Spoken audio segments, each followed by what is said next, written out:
So Yes. your profile says that you enable African entrepreneurs to create solution to Africa's most challenging problems.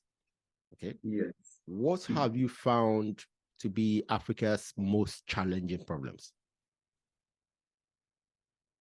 I mean, ultimately, the way I look at it is that the major problem, at least from an entrepreneurial perspective, is that it's a lack of access. And when I say lack of access, it's a lack of access to human development, to education, to sanitation, to safe and reliable public transportation, to clean drinking water, to electricity. And I think we live on the continent, we can go on and kind of understand what I mean with that access, even though you might come from a privileged, let's say, background, but you can still see that clearly access is a problem.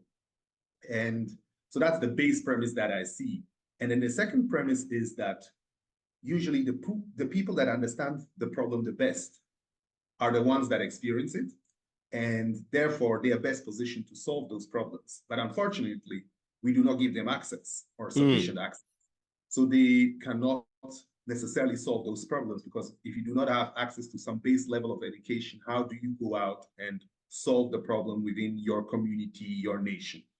So that's kind of my first thinking when I say the most challenging. I also often say the most common, because it's just really like the thinking behind is that access, once we broaden that access, we will now create more problem solvers and eventually more people that can solve the problems, in turn, broader access again, and again, more problem to solve. Yeah. So I'm really looking at it that way, and probably also because I came from Switzerland and I had to go through kind of a mind change, because I couldn't, in the beginning, I couldn't understand why people would not just solve certain problems that I saw. It's like, yeah, come on. We don't need a government. We don't need anything for certain things, like say within a smaller community. Let's just solve it together. But then it's only after a while I realized, of course, if you have a certain base level of access to education and other privileges, you obviously will understand that. But if you do not have it, you are in a very different situation. And so that's what I refer to as the problem of broadening access to so many different things, healthcare, all the ones I mentioned previously. Wow. So listening to you, it's clear you identify education as a baseline tool we all need to have to enable us to solve or even initiate the solution of any problem. Yes, I would say for most people. Of course, there's always exceptions, but I would say even with the exceptions, there is some level of education, even if it's not the formal education. But yes, there should be education, and good education is kind of the purpose should be to solve problems, and not to solve problems. If you're sitting in Accra, not to solve problems or learn how people solve problems in New York, but problems that you find within your community. And so that requires, to an extent, of course, applied thinking. So you might not always get that from formal education, but I think it's a combination of that kind of capacity development education that enables you to solve problems. Yeah.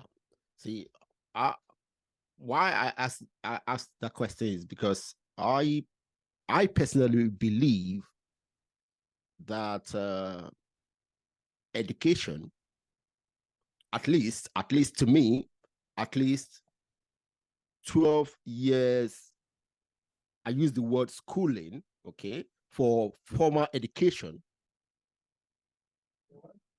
that we should have every one of us in Africa, in our countries, should have that as a base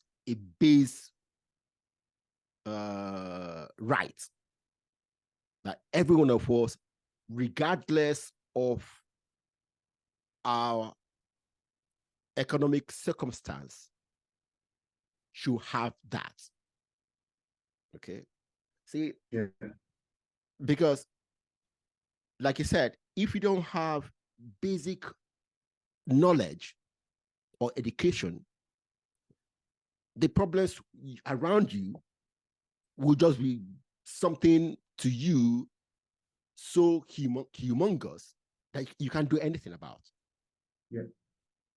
You see, and if people have basic education, okay, and they can read and write, they can do anything they want beyond that 12 years of schooling. Once you have a basic standard, after that, you can do anything in the world you want. 100%. See, I will tell you, if there's anything I would agree that our government should focus on, it should be that 12 years of schooling to ensure that everybody has it. You know, yeah. Yes, I mean, I said 100% because my personal experience was like coming from Switzerland, and when I got into the system, I got stranded at some points. But at the end of the day, it's exactly my base education gave me possibilities to find ways and means and go different pathways, and then create a pathway for myself, create solutions. And to some extent, it felt natural to do.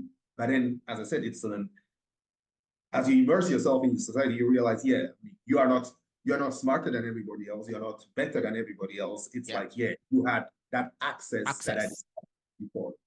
And I think as a society overall, it's just beneficial, or I would even say common sense, that the more you broaden access, the more we get people that solve our problems, the more we also get our African geniuses that get the access because they are there.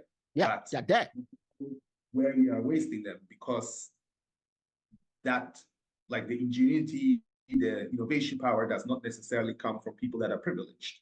It's across board, and sometimes certain problems you might even have an advantage to be in situations maybe where you have limited access to privileges, to solutions, and where you need to use your creativity, but you still need that base level, I think, to be able to even broaden that solution that you create and know how to go about it. Yeah. So the question now is this: how do we ensure that everyone of us, all our children, can have that access? What do you think? I mean, that's a big question. And personally, I have done some level of simplification in my mind that I know will not stay there forever. But as I was in Ghana and I was struggling myself and I was trying to understand the culture, at some point I told myself, I can't focus on the circumstances. I can't focus on the politics. And of course, to an extent, that's being lucky also being in Ghana, maybe compared to other places. But I'm like, no. All that I have to focus on is what is within the area, or all that I can control. The little that I can control, I focus on that. And then hopefully, if I do well with that, my area of control will eventually enlarge, and fantastic, to a point where I can influence certain things. And looking at I was in investment banking. We financed large infrastructure projects, private equity deals, but I knew that I would not necessarily have that level of access as an individual. And I would also not understand the system as well. Looking at where I came from, I would maybe have other strengths that I can bring to the table. So it's when I looked at that I was like, okay, entrepreneurs is the other one. It's the bottom-up approach to kind of solve certain problems. And also has a lever where, to an extent, we can create access in pockets. But I think, of course, you want broad access, but sometimes showcases, examples are also very important. So, for instance, yes, as you know, the power of the podcast, for instance, is that we can now freely talk and share our ideas. We can highlight all these points. And of course, Africans can also disagree. It doesn't mean we necessarily have to have the same viewpoints because we are from a large continent. Yeah. It is those that is the exposure that needs to go out there. And when you talk about access, I mean, we have that expression of thinking outside of the box. But the older I grow, I was like, yeah, you can't really think outside of the box. You need to enlarge in the box. And that is kind of what the problem sometimes is when you find yourself in a certain confinement, is that, yeah, it's easy to say think outside of the box, but you cannot envision something that you can combine things and everything, but you cannot envision something out of nothing.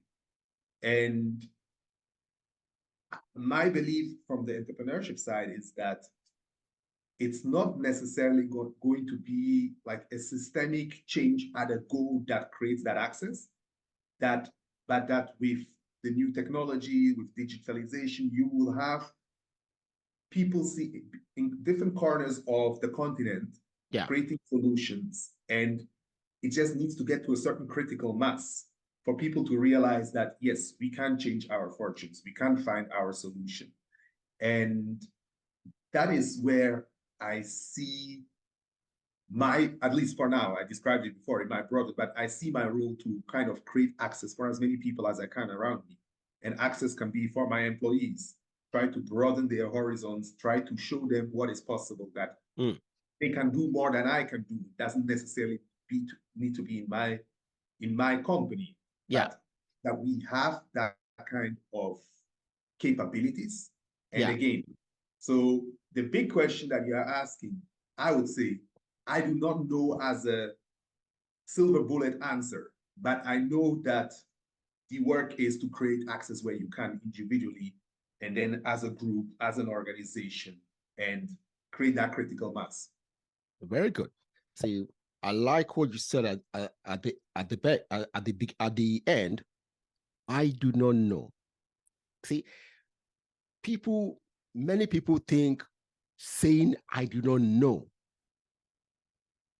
We try to avoid telling people we don't know things.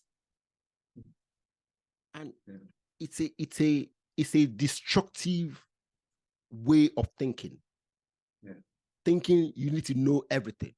No, we don't need to know everything. See, the more we identify that I do not know this,